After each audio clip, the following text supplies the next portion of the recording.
Hello students, good morning all of you and welcome you to all. चलिए, कुछ नया सीखने के लिए यदि आप रेडी हैं तो सेशन को हम लोग स्टार्ट करने वाले हैं। सेशन में हम लोग ग्रेड 2 के पेपर आपको पता है लगा रहे थे, तो आज पूरा दिन हम लोग मैथ्स पेडागोजी ही पढ़ेंगे। जब जब भी आपकी क्लास होगी मैं आपको मैसेज डाल दूंगी, ठीक है। दिन में आपको एक बार चैनल को चेक करते रहना है। हो सकता है कि आपको बहुत सारे वीडियो के नोटिफिकेशन आज ना आए, क्योंकि 1 से 2 वीडियो के नोटिफिकेशन आते हैं, बाकी वीडियो के नोटिफिकेशन आपको नहीं मिलते हैं। तो चैनल को विजिट करते रहना है, ठीक है। बाकी मैं लिंक आपके टेलीग्राम पर शेयर कर दूंगी।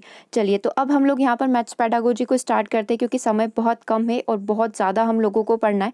अभी जो है ग्रेड 2 का 3 शिफ्ट बची हुई है, तीनों शिफ्ट को हम लोग यहाँ पर लगा लेते हैं। उसके बाद दिन में जो सेशन है, दिन वाला जो सेशन होगा, उसमें मैं आपको ब्लूम टैक्सोनॉमी पढ़ा दूंगी, जो आपके ऑल सब्जेक्ट पेडागोजी वहाँ पर काम आएगा और मैथ्स के क्वेश्चन आपके बहुत आसान हो जाएंगे, ठीक है।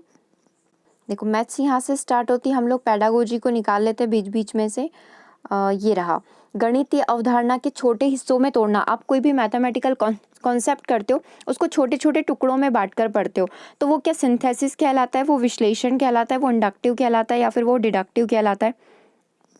तो आगमन विधि तो बिल्कुल अलग होगी। आगमन में पहले उदाहरण आते हैं, फिर नियम आते हैं। डिडक्टिविज्म जो कि मैथ्स फॉलो करती है, तो उसमें पहले सूत्र आते हैं, उसके बाद हम लोग क्या करते हैं, उसके उदाहरण करते हैं। तो देखो, आगमन निगमन तो होना नहीं है, या तो सिंथेसिस होगा या फिर एनालिसिस होगा। तो जब किसी भी चीज़ को आप टुकड़ों में बांटकर पढ़ने की कोशिश करते हो, तो ये चीज़ें आपके लिए विश्लेषण कहलाती है। हम लोग क्या कर रहे हैं, उस चीज़ का एनालिसिस कर रहे हैं, मतलब हम लोग क्या कर रहे हैं, उसको टुकड़ों में बांट कर पढ़ रहे हैं। आंसर क्या हो जाएगा? आंसर हो जाएगा ऑप्शन नंबर बी।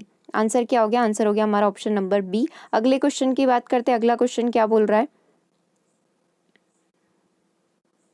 देखो, संयोग अनुमान जो है एक कथन है जिसे हम मानते हैं कि यह सच है एवं गणितीय अंतर्ज्ञान के अंतर्गत है, और अगर हमने इसे साबित कर दिया तो यह बन जाता है। याद आ रहा है अभिज्ञान, हमने अभिधारणा पढ़ी थी, हमने प्रमेय पढ़ी थी, हमने कल ही सारे स्टेटमेंट को रिवाइज किया था, तो वहीं से पूछा हुआ क्वेश्चन है। आपकी जो रहस्यमयी किताब है 9th क्लास की बुक, उसका क्वेश्चन पूछा हुआ है।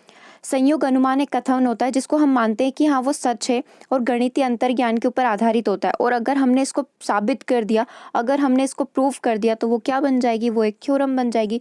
किसी ने क्या किया होगा, त्रिभुज के तीनों कोणों का योग निकाल कर देखा होगा। एक त्रिभुज बनाया, उसका 180 है, फिर एक त्रिभुज बनाया, उसका 180 है। ऐसे करते करते उन्होंने बहुत रिसर्च करी होगी, फाइनल उनको प्रूफ मिल गया कि त्रिभुज के तीनों कोणों का योग 180 डिग्री ही होगा हमेशा, ठीक है।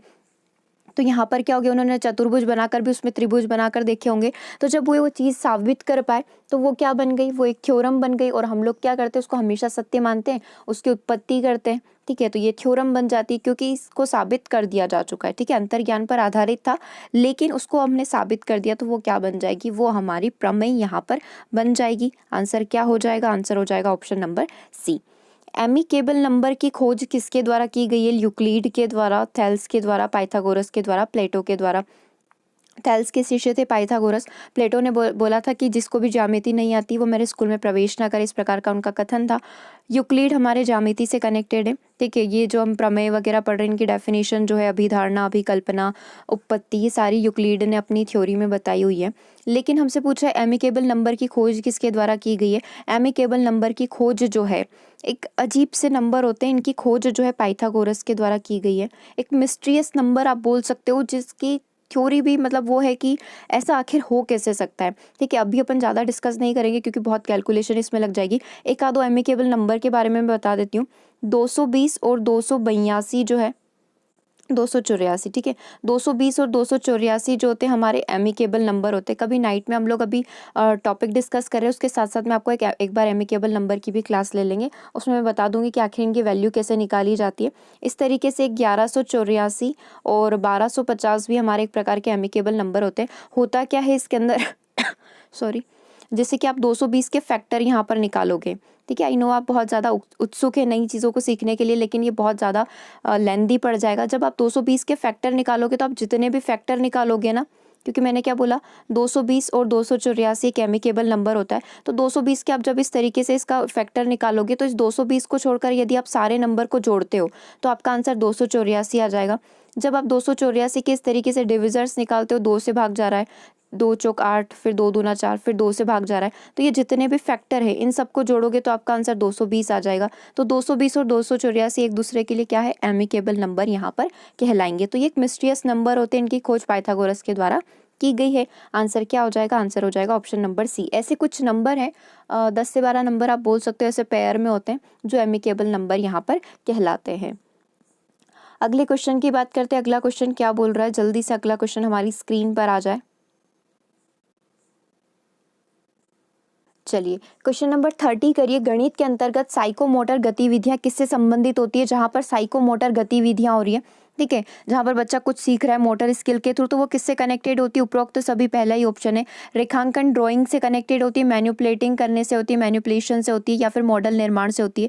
तो ये चीज़ें जो है, रेखांकन होना, मैन्युपुलेशन होना, मॉडल निर्माण करना, तो कुछ ना कुछ एक्टिविटी आप कर रहे हो, तो ये सारी हमारी साइकोमोटर गतिविधि के अंदर आती है, जिसमें आप अपनी जो है पूरा एनर्जी का प्रयोग करके इन एक्टिविटी को करते हो। तो सारी आपकी साइकोमोटर गतिविधि से अंदर कंसीडर यहाँ पर की जाती है। अगले क्वेश्चन की बात करते हैं। अगला क्वेश्चन बोल रहा है, अच्छा ये तो मैथ्स का क्वेश्चन है, कोई बात नहीं, अब आ गया है तो कर लेते, नहीं तो ये बुरा मान जाएगा। जो विभाजनीयता होती है, डिविजिबिलिटी रूल होता है, उसके अकॉर्डिंग आप ये बताइए कि कौन सी संख्या 8 से विभाज्य होगी।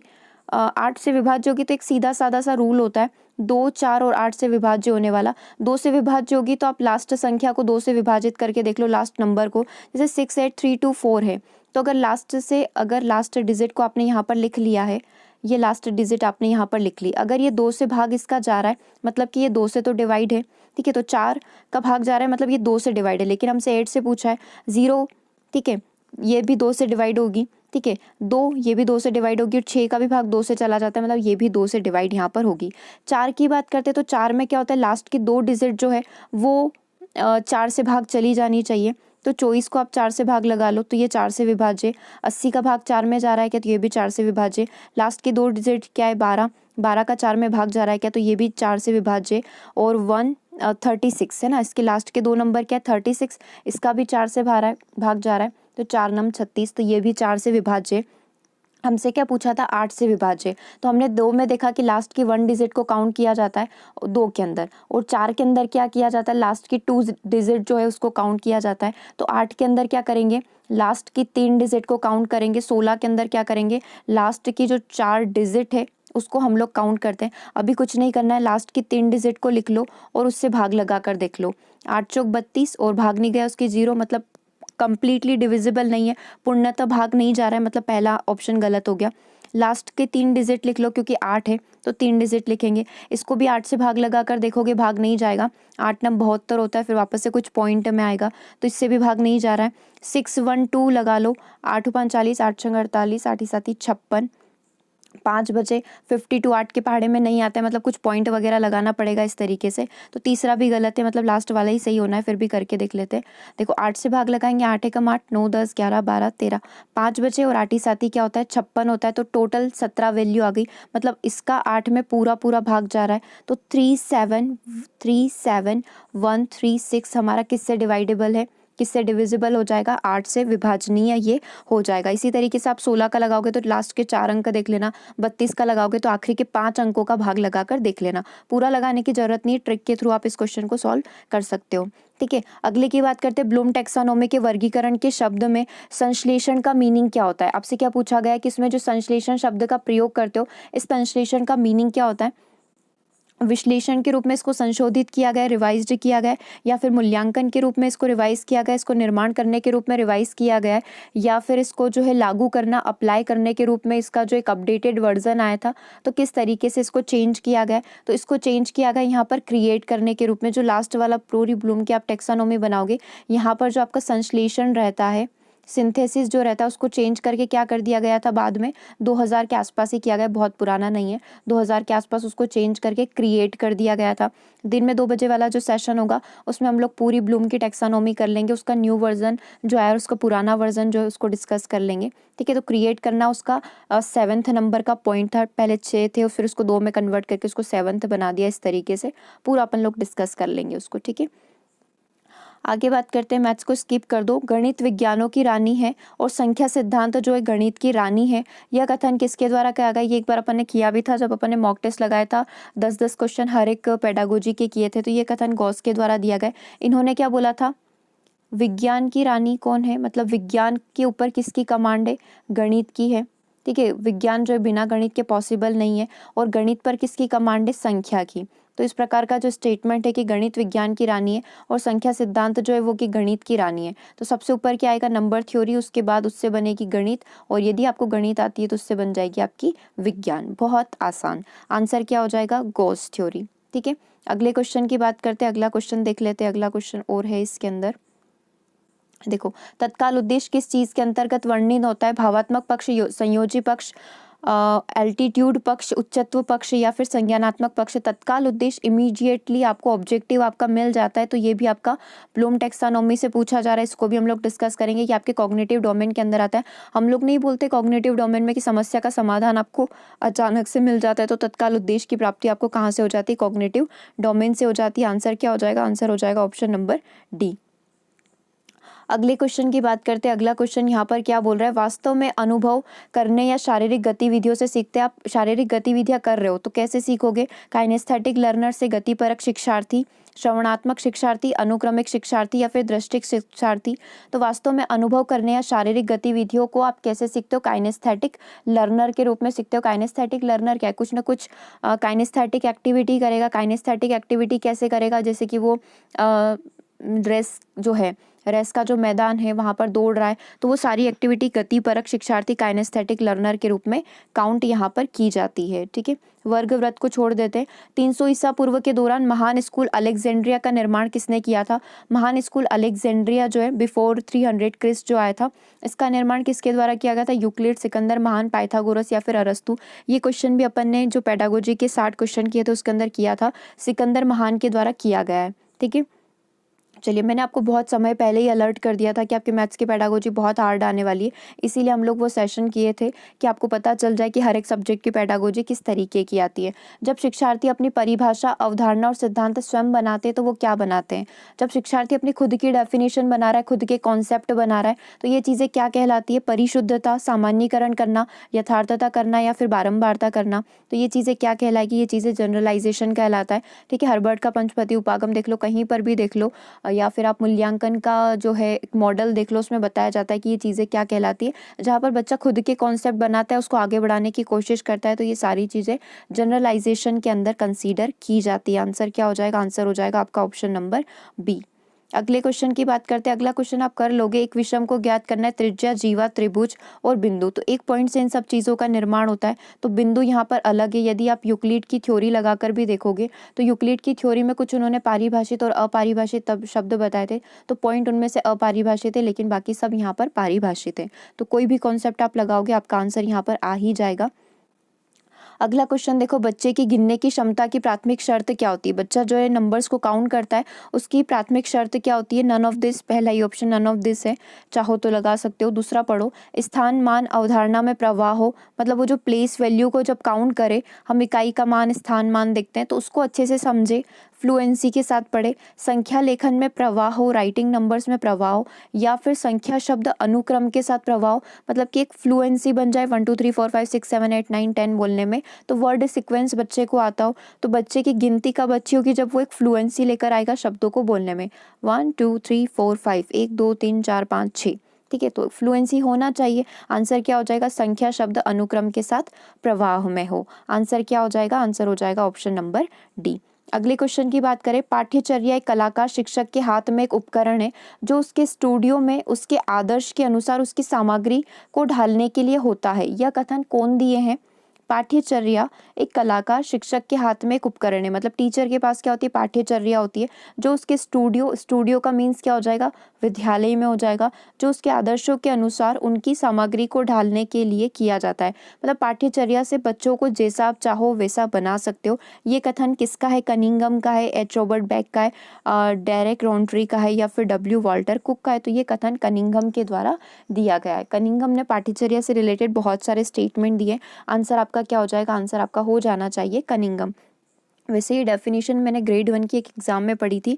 ग्रेड 1 में जब पहला ही लेसन जो होता है, पहला ही चैप्टर हमारा ये वाला आता था, पाठ योजना, तो फिर उसमें ये डेफिनेशन आती थी कि इस प्रकार का स्टेटमेंट जो है कनिंगम के द्वारा दिया गया है। एक पारस पत्थर वाला स्टेटमेंट भी हम लोगों ने कहीं पढ़ा था, वो भी कनिंगम के द्वारा दिया गया कि बच्चा पारस पत्थर की तरह होता है, इस तरीके से कुछ स्टेटमेंट था वो। तो ये सारी डेफिनेशन कनिंगम के द्वारा दी गई। मतलब ये क्या करते हैं, थोड़ी तुलना करके बताते, इसका कंपेरिजन उससे कर दिया। अब यहाँ पर आपने पाठ्यचर्या में शिक्षक जो है, पाठ्यचर्या कलाकार मतलब एक कलाकार है, शिक्षक, कलाकार कौन है, शिक्षक है। स्टूडियो क्या है, विद्यालय है। सामग्री जो है क्या है, उसकी सामग्री, उसके पास सामान क्या है, छात्र, उसके सामान हो गए, सामग्री हो गए। तो ये तुलना करके बताने वाली बात करते हैं। गणित एक शिक्षक के लिए निम्नलिखित में से कौन सी विधि उचित नहीं है, क्योंकि ये वन मैन शो का रूप ले लेती है। ये क्वेश्चन भी मैंने आपको उन 10 क्वेश्चन में से एक क्वेश्चन आपका ये भी था।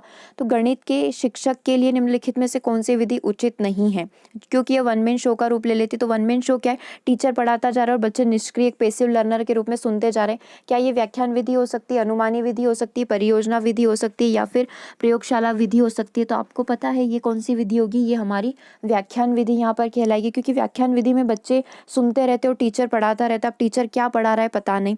तो आंसर आपका क्या हो जाएगा, ये विधि हमारे लिए व्याख्यान विधि का रूप ले लेती है। आंसर क्या हो जाएगा, आंसर हो जाएगा option number 1, one man show या फिर सैग ऑन द स्टेज भी बोला जाता है। कभी यूं लिख दे, सैग ऑन द स्टेज विधि कौन सी है।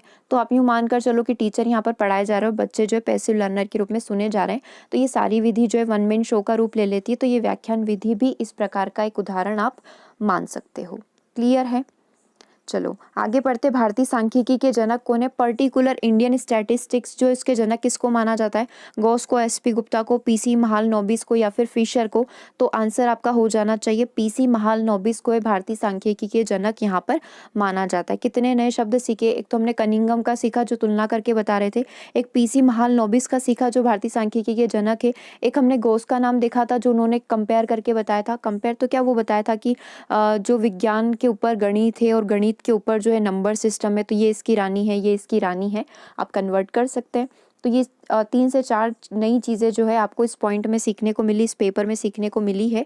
और बाकी 2 क्वेश्चन आपके ब्लूम की टैक्सानॉमी के थे, तो वो मैं दिन में एक सेशन लूँगी, उसमें पूरी ब्लूम की टैक्सानॉमी कर लेंगे और ये क्वेश्चन आप वापस से वहाँ पर देखना, सेम आपका आंसर बहुत ही जल्दी आ जाएगा। ठीक है। और कुछ क्वेश्चन है क्या इसके अंदर, बाकी तो सारे मैथ्स के क्वेश्चन बचे हुए, आई थिंक 15 क्वेश्चन हो चुके हैं इसके। चलिए अगले पर बढ़ते हैं, अगले क्वेश्चन पर मूव करते हैं। चलिए ये पेपर हम लोग स्टार्ट कर रहे हैं, ये 3rd शिफ्ट हो गई, मतलब 3rd अगले दिन का पेपर है। स्टार्टिंग के टोटल कितने पेपर हो चुके हैं, तो 2 पेपर कल हम लोगों ने लगा लिए थे, आज अपन एक पेपर कंप्लीट कर चुके हैं और अगला पेपर चल रहा है, मतलब 4 पेपर अभी तक हो जाएंगे हमारे। अवश्रेणी स्केल डाउन शिक्षण संघर्ष को किस रूप में जाना जाता है, macro teaching, micro teaching, mastery teaching या फिर मॉडल टीचिंग। तो देखो अवश्रेणी या फिर स्केल डाउन मॉडल जो है इसको माइक्रो टीचिंग के नाम से जाना जाता है। जैसे आप माइक्रो टीचिंग को जानते हैं, उसका एक नाम और क्या होता है, स्केल डाउन मॉडल होता है, जहाँ पर एक ब्रीफ, एक शॉर्ट फॉर्म में सारी चीज़ों को सिखा दिया जाता है, जैसे कि हम लोग क्या करते हैं माइक्रो टीचिंग के अंदर करते हैं। ये क्वेश्चन तो हम लोगों ने जब अभिग्रहित पढ़े थे तब किया भी था यूक्लिड में।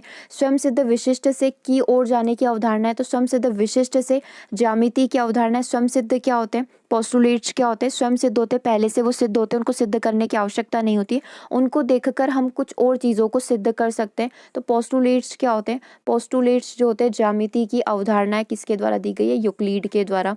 एल्गोरिदम डी न्यूमेरो एंडोरम के द्वारा अरब गणित पर किया गया कार्य है, किसके द्वारा किया गया था, एल्गोरिदम डी न्यूमेरो इंडोरम, अल खर कली के द्वारा, अबिल वैफेर के द्वारा, उमर खय्याम के द्वारा, या फिर अल ख्वाजी रमी के द्वारा।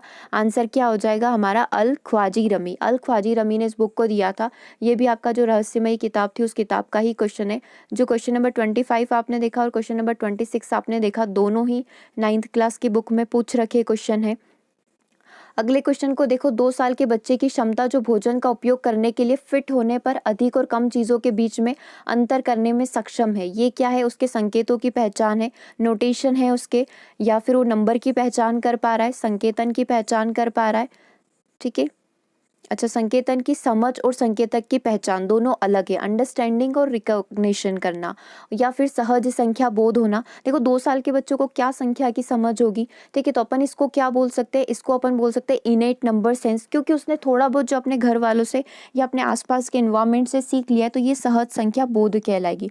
2 साल का बच्चा है तो 0 से 2 साल की श्रेणी में आप इसको डाल सकते हो, तो इसमें इतनी ज़्यादा समझ नहीं होगी। तो जो इसने देखा है, चाहे वो गलत हो चाहे सही हो, जो अपने घर वालों से सीखा है वो उसको यहाँ पर मानकर चलेगा। इनेट नंबर सेंस इसको यहाँ पर बोला जाएगा, क्योंकि एज भी बता रखी है, फिट होने की वो बात कर रहा है कि किस चीज़ को मैं खाऊं, किस चीज़ को नहीं खाऊं, किस फूड को कंज्यूम करने से मेरा वेट बढ़ेगा, मेरा वजन बढ़ेगा, मैं मोटा हो जाऊंगा, वो सारी चीज़ें उसके इनेट नंबर सेंस के ऊपर डिपेंड करती है। ठीक है। अब ब्लैंक है, फिर पूछ रहा है कि के आसन्न भुजाओं के मध्य बिंदु को मिलाने से समचतुर्भुज बनता है। तो देखो आयत को, समांतर चतुर्भुज को, समचतुर्भुज को या फिर काइट को, तो आयत के आसन्न भुजाओं को आप मिलाओगे तो यहाँ पर समचतुर्भुज का निर्माण हो सकता है। ठीक है, आंसर क्या हो जाएगा? आंसर हो जाएगा आपका आयत। मैथ्स वाले क्वेश्चन को स्कीप कर देते हैं। अगला देखो, विभिन्न प्रकार के समुच्चयों के उदाहरण देने के लिए क्रियात्मक क्रिया।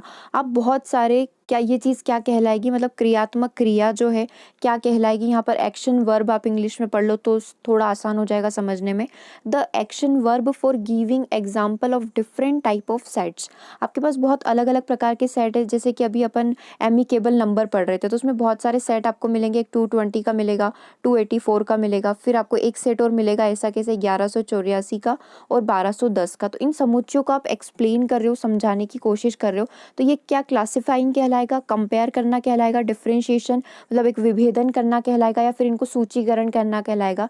तो विभिन्न प्रकार के समुच्चयों के उदाहरण देने की क्रियात्मक क्रिया मतलब एक प्रकार की प्रोसेस यहाँ पर क्लासिफिकेशन कहलाती है, वर्गीकरण कहलाती है। जैसे कि यूक्लिड की ज्यामिति, उसको 3 भागों में बांटा गया है, एक तो प्रमेय में, एक अभिकल्पना के अंदर, ठीक है, और एक हमारा एक और आता है उसके अंदर अभिधारणा के अंदर, अभिधारणा अभिकल्पना के अंदर। ठीक है, तो ये चीज़ें क्या है, उसका हम लोग क्या कर रहे हैं, यूक्लिड की जो जियोमेट्री है उसका क्लासिफिकेशन हम लोग कर रहे हैं। कौन कौन से 3 टाइप हो गए, एक प्रमेय हो गया, एक अभिधारणा अभिकल्पना आप उसको बोल सकते हो, और एक हो गया हमारा अभिग्रहित। तो हमने यहाँ पर क्या कर लिया है, क्लासीफाई कर लिया। तो किसी भी समुच्चय को समझाना है तो आप उसको क्लासिफिकेशन के थ्रू समझा सकते हो। अगले क्वेश्चन पर पढ़ते हैं। नेक्स्ट क्वेश्चन क्या बोल रहा है, देखो ये वाला क्वेश्चन आप देख सकते हो। समीकृत करने के लिए किस गुणधर्म का प्रयोग यहाँ पर किया जाता है? 19 × 13 को यहाँ पर कन्वर्ट किया गया है 190 + 57 में, और -34 -53 एक ब्रैकेट के अंदर है, प्लस 23 जो है 23 यहाँ पर लिखा गया है, और इसको इक्वल करके बताया गया कि ये इक्वल हो जाएगा -34 + -30 के। तो आपको ये बताना है कि इन दोनों के अंदर कौन से गुण लग रहे हैं।